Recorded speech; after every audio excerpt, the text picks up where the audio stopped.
Now we are going to have Daniela Paolotti. She's a senior research scientist at Easy Foundation in Turin, Italy. She has run several projects inside the same institution, and among which she co-founded a research area devoted to theme related to data science and social impact, and also the Lagrange Applied Research Scholarships that she would also talk more about today. Aside of that, one thing that I found curious in your profile is that you combine really different sciences in any research that you do, which is pretty unique because you're more worried about solving a problem and not so much being connected to only one specific science. That being said, I wanted to give you the word, and thank you so much for joining us today. Thank you so much, Anna, for the invitation to join this exciting event among so many outstanding scientists. So it's really a pleasure to be here. Thank you so much again. Today I will talk about our activities on data science and AI for social impact at ISI Foundation, which is an academic, even though private institution in Turin, Italy. And I will tell you a bit more about it later on. But why are we talking about data science and AI for social impact now? Like several institutions around Europe, ISI Foundation has focused on data science for social impact recently in the past 2-3 years. And one would wonder why now it's the right time to focus on this activity of all moments. Next slide, please. What is new is the fact that the abundance of digital data makes possible a plethora of activities that can help really track the world itself more and more closely through its digital image. For example, we can more efficiently than ever discover patterns and understand systems through a series of interdisciplinary tools that come from statistics, machine learning, network science, and so on and so forth. More traditional approaches like mathematical modeling can happen on such a data-rich background and can be fed in real time by such an abundance of data streams that makes the capabilities of this mathematical modeling really unprecedented. And it is unprecedented the way we can train models on really large-scale settings that can help provide insights and prediction on complex models and complex systems in a way that was really not possible until a few years ago. This is super important for decisions. More traditionally, decisions and policies have been created to be based on mathematical modeling and simulation, intertwined with domain-specific knowledge based and fed on data.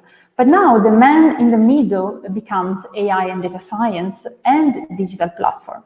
Next slide, please.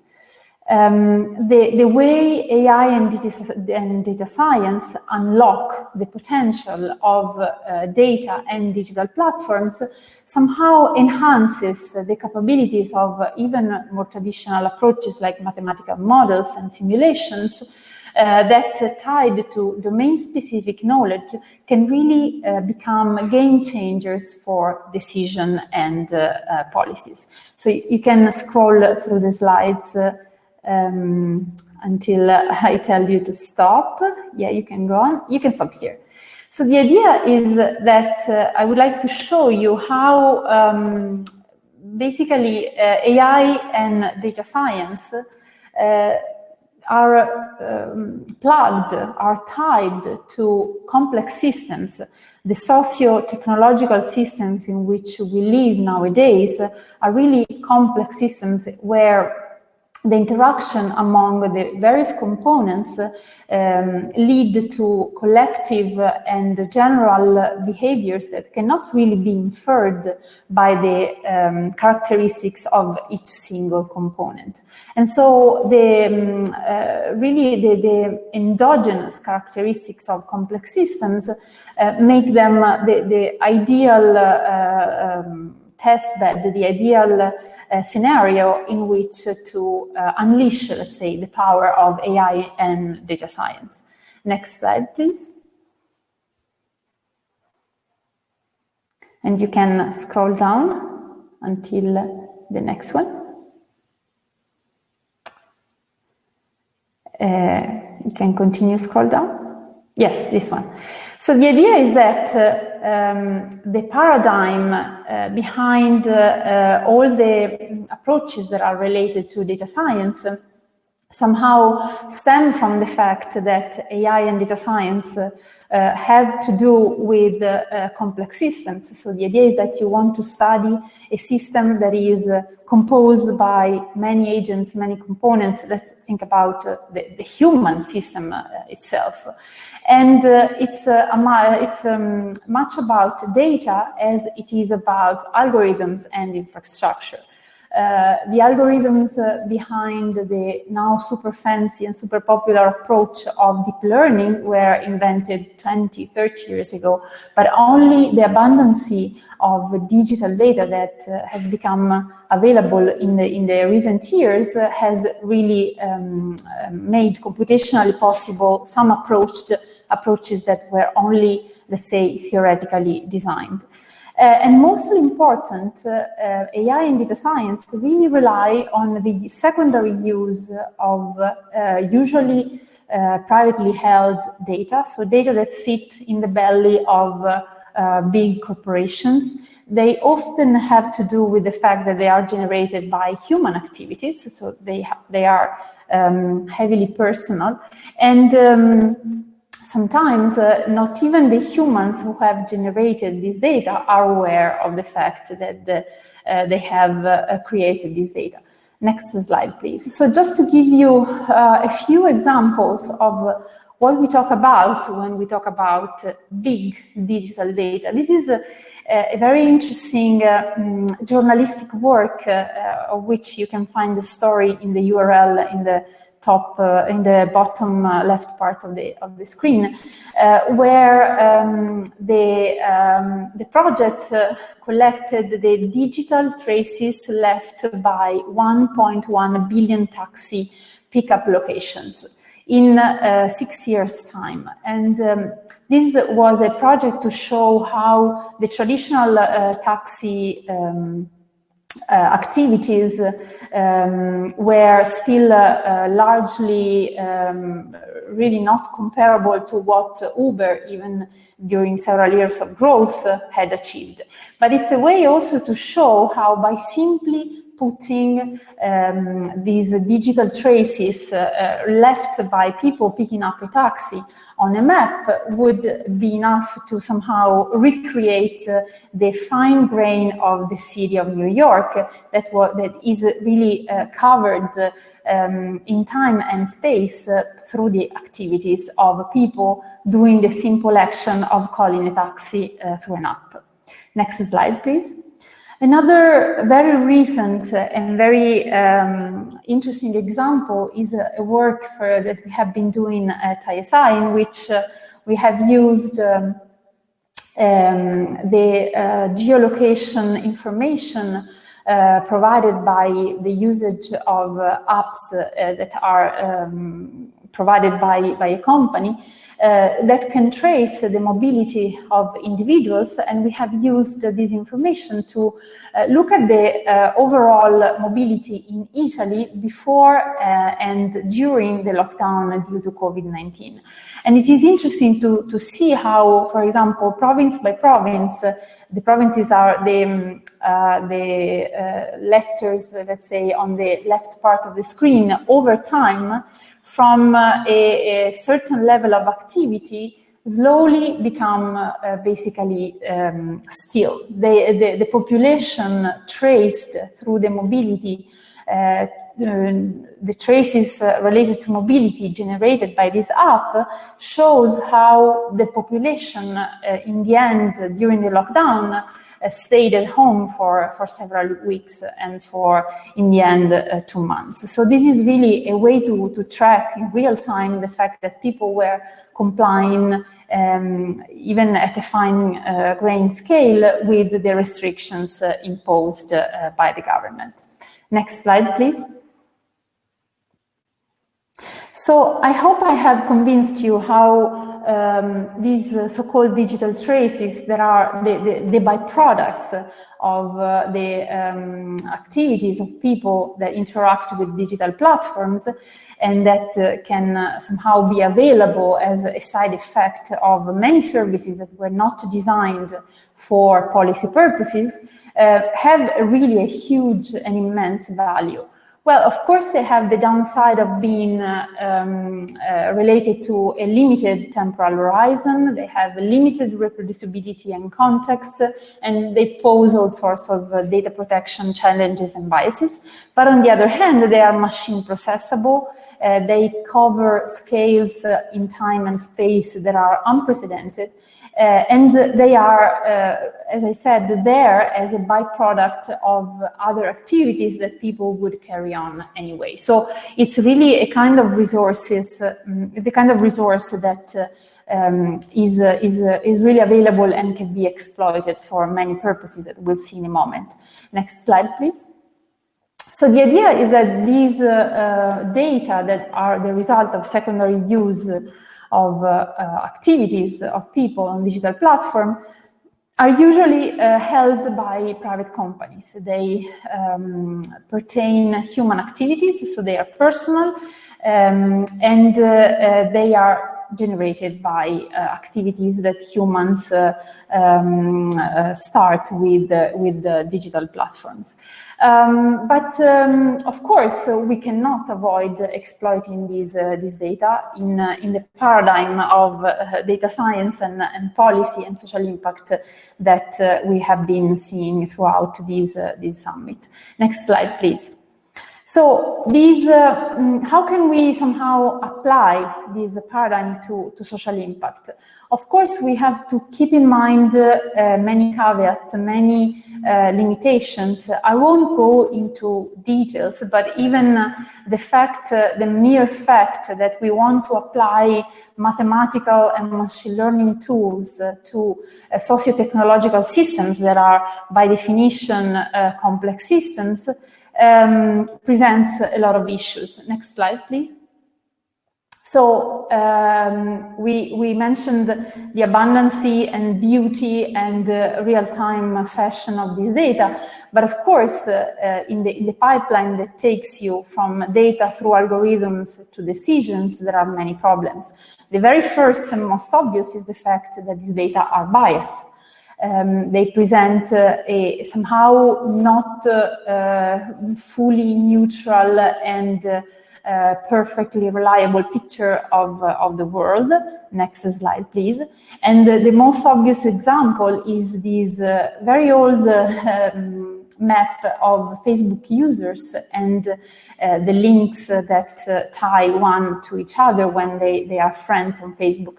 As you can see in this map of Facebook users, entire part of the world are missing. We don't see China, we don't see Russia, lots of Africa is missing. So even if we get super abundant and real-time digital data, we will always get a partial and biased picture.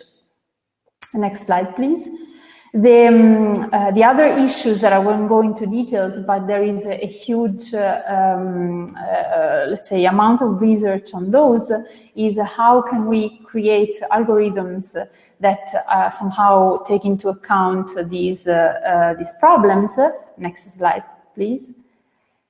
And how can we interpret the decision that we get? In the end, the decision, the indications that are provided by machine learning approaches are somewhat of a black box that has to be interpreted.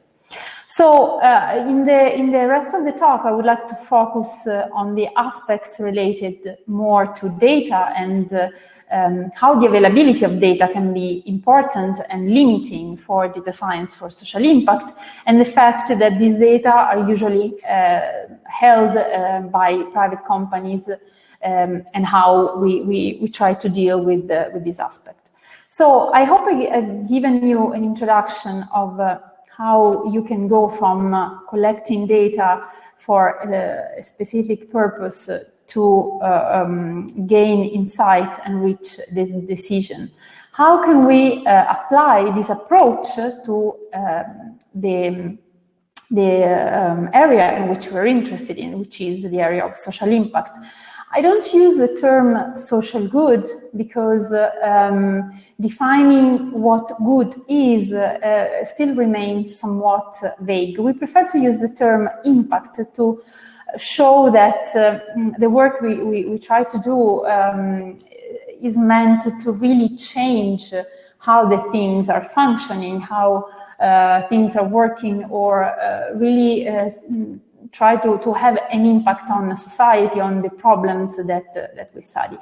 And the paradigm that works very well, that we have adopted at ISI, but not only, is a paradigm that sees this virtuous cycle in which we plug our AI and data science expertise in a partnership with problem owners and data owners, which not necessarily and usually the other way around is not the case. So the problem owners are usually experts of a certain field who might have an issue they want to study. They can be public agency, they can be municipality, they can be non-governmental, non-profit organizations that sometimes come to us, or sometimes we engage to try and apply our skills to solve certain problems.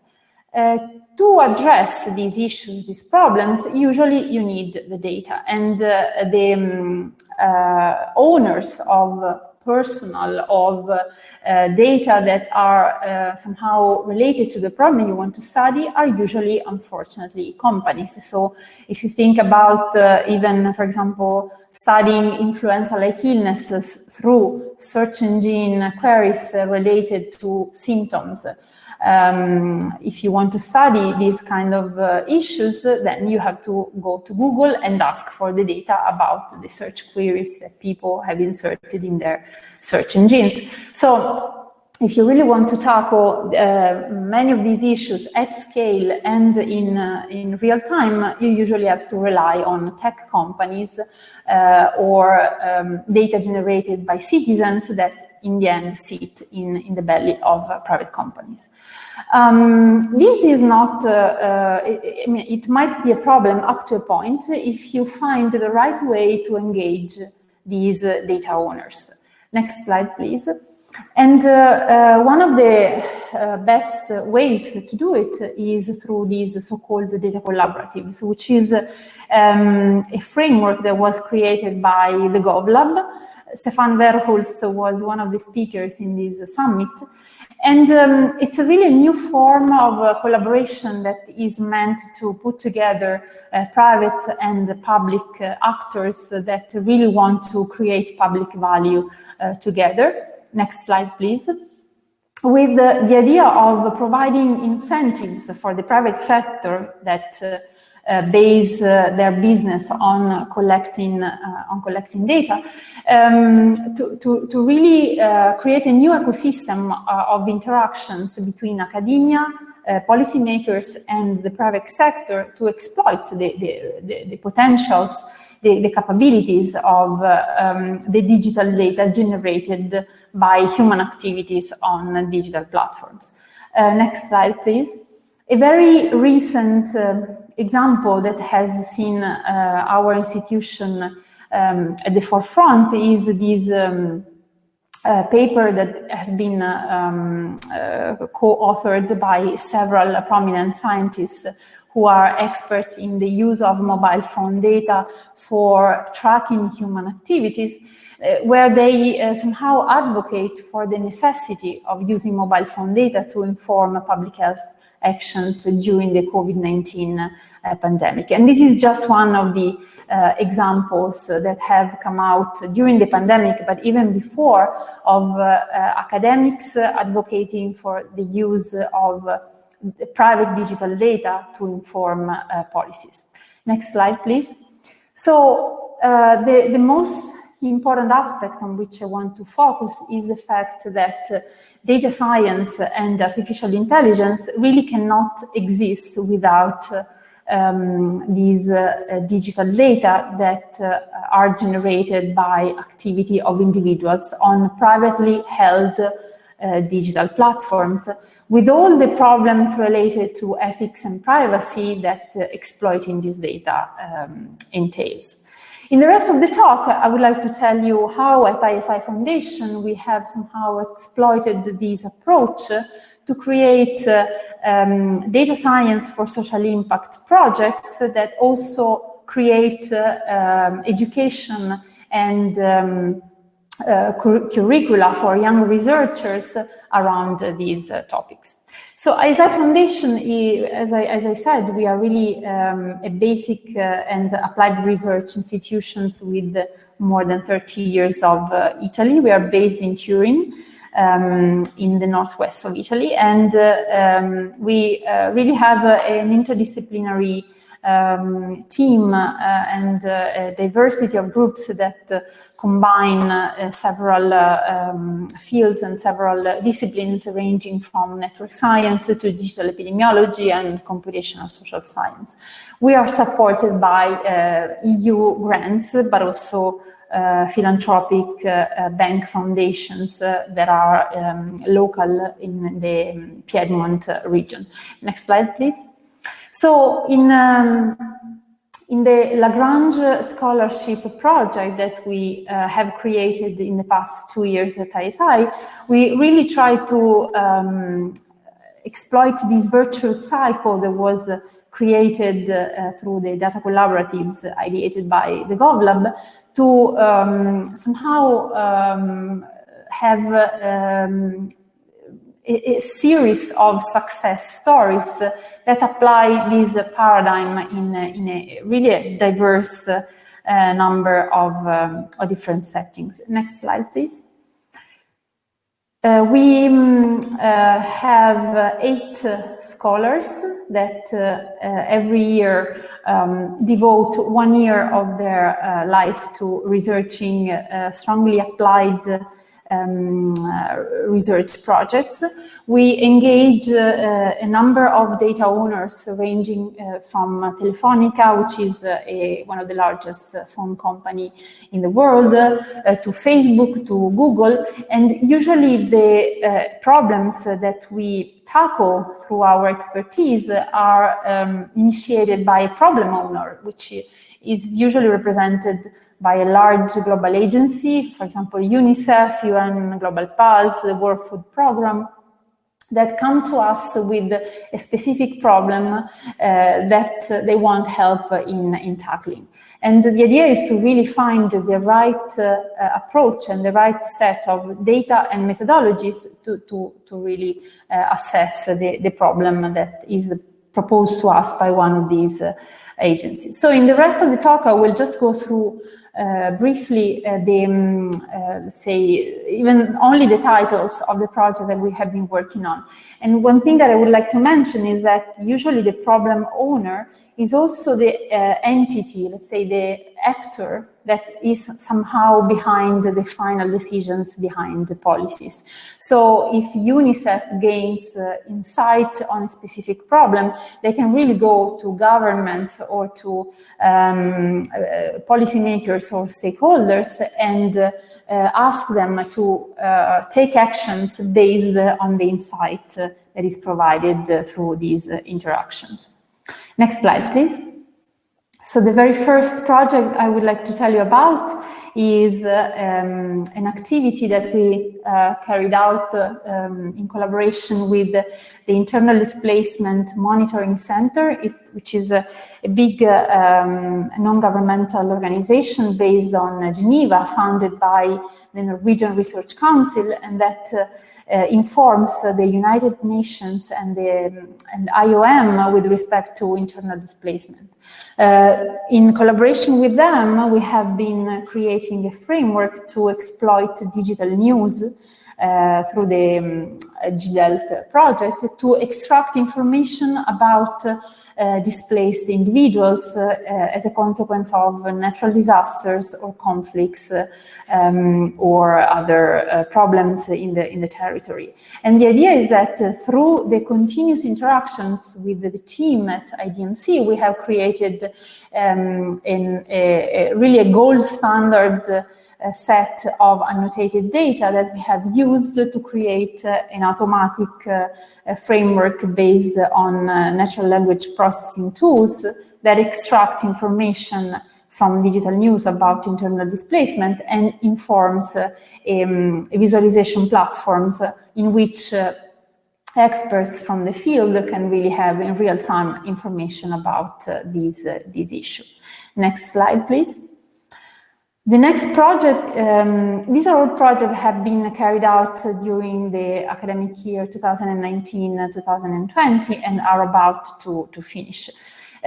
This next project is about using the Facebook advertising platform, in which Facebook provides what was spent on which advertisement that was released on Facebook, to study how politicians, how parties in Italy really drive the campaigns around migrants in Italy. We did this in a moment where the discourse around migrants at the end of 2018, beginning 2019, was really hot in Italy. So it was really interesting to see how right-wing parties were somehow fueling the polarized debate on social media through these advertisement campaigns. Next slide, please. The next project is again in collaboration with a global agency such as UNICEF, and it has been initiated in collaboration with Telefónica Chile to really study how women move in the city of Santiago with respect to men. So the idea was to really use digital data at a high resolution in geography and in time to study and to inform authorities about how in a highly segregated city such as Santiago de Chile, women in deprived areas move less than men with respect to more well-off areas where women and men have more equal conditions. This was super interesting because the results of this work led the municipality of Santiago to engage in a discourse with Uber to try and address this problem, to try and mitigate this issue. Next slide, please. The project on road safety in European cities has seen a huge data collection of data about roadside accidents for bikers and cyclists to try and see in various European cities what are the causes and what is the incidence of accidents with respect also to the context in the various cities. And this has been done in collaboration with several municipalities in Rome, Copenhagen, and London to really provide an unprecedented data set that can be used to compare the situation with respect to road accidents related to bikes in several European cities. Next slide, please. This is again a project that we have been doing in collaboration with the World Food Programme, which just won the Nobel Prize last week, 2 weeks ago. And it's an activity that we have been started to use machine learning approaches to carry out forecasting on time series related to food insecurity in countries such as Yemen and Syria. So the World Food Programme has a data science team in-house with which we have been engaging throughout this past year, and who has helped us create an approach based on machine learning tools to try and forecast the data with respect to food insecurity that they collect in Yemen and Syria through phone surveys. Next slide, please. This other study is related to technology deployed in low and middle income countries such as Malawi to study child development. We have used a variety of sensors to collect information about household in rural Malawi to try and study really longitudinally the development of children in the context where they live in extended household. And this was again done in collaboration with UNICEF. So the simulation for this study came by a need that they had to understand this issue. Next slide, please. And I'm almost done. This other study has been relying on using again the platform about Facebook advertisement, in which you have data about segmentation of the Facebook audience to predict the distribution of income and other demographic factor in various cities in Europe. The idea is that Facebook has such high resolution and detailed information about the audience that they release in the back end of the interface of the Facebook advertising system, that you can really segment the population at a high resolution and use it to somehow assess the demographic and census level more frequently and more in a more updated fashion with respect to official statistics. Finally, the project related to the study of how scientific research is funded and how successful is scientific research with respect to funding. This was a work that would go in the direction of science of success. And it was really meant to try and understand how the amount of funding interplays with the abundancy and prestige of scientific publication. And we have focused on COVID to try and understand how the philanthropic community and the scientific community have reacted to the COVID epidemic. And next slide, please. Coming to the COVID-related work, the last three projects I would like to mention is one that I already briefly introduced, the study of mobility among the Italian population during the lockdown through digital data generated by mobile phone applications. Next slide, please. And the more general paper advocating for a more transparent and easy access to data owned by mobile phone companies that could really be game changers in public health actions, especially in crisis situations such as the COVID-19. We are more than happy to engage with other institutions to carry on these data science for social impact projects. We are always open to finding new collaborations with problem owners and data owners that can help us really unlock new methodologies and new approaches. So this is, I think, the right setting to propose new collaborations. And with this, I would like to end, and thank you so much for listening to this presentation. Thank you, Daniela, and thank you for, we can see the amount of projects that the foundation has run so far, coordinated by you. So it's a pleasure to see such diversity of use cases that that show how data for not social good, but for social impact, as you say, can be used in with this science. I just wanted to quickly ask you one question before we transition to the next speaker, which is, what is your, out of all these projects, what is the one that personally touches your heart, and that is the one that you like the most, for any reason that you have in mind? This is a very good question, and it's also very hard to answer. I think the most exciting projects were those in which the interaction with agencies such as UNICEF or even IDMC was more intense and more frequent. So the feeling of contributing to really the action in the field of such great institutions was really good. For, researchers are usually devoted to writing papers and being, closed in a room with a computer and not knowing much about what's going on outside, but really being able of engaging with people who in the end have to create reports on which governments take decisions was really something that was new for us, and that I hope will become the rule that will guide our research activity in the future.